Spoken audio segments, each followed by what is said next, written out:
Hey, so I just want to show you all some updated gaskets that I got from p2r and a new spacer.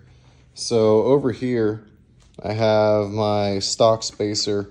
You can clearly see how much bigger it is than my new spacer. I'll set them on top of each other. And line them up here. So I have them lined up here, and you can see the difference. So actually, it's like the thickness of where that line is. But the thing about these is these spacers actually do rob some power from you. And going with this spacer, I still have some area for some wires and such, and don't have to worry about them being tucked so much. And then also I have my new gasket, which blocks the port here. If you don't do that, you will get a vacuum leak if you don't have a gasket that blocks down here or here. So I actually have two. So I have my other one here, and I'll be putting it on top of the spacer, and like so. So you can see where that port would have been right here.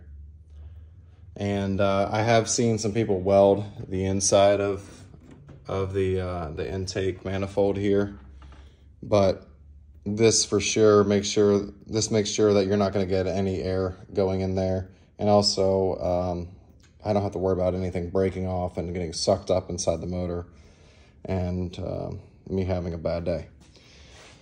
So if you guys have any questions, feel free to post up some questions. Like here's my old gasket. You can see it's pretty worn, and this thing was starting to get a little warped as well. But these gaskets do last a while. Just after you keep taking them on and off, after a while, they start to wear as it should. It's one of the only gaskets that you can get to reuse, which is kind of nice. So get rid of that. But yeah, so I'm gonna have a nice clean looking spacer in there compared to that one. You can see the finishing difference. That nice billet finish looks much better. But yep, I'll keep you all posted as things go.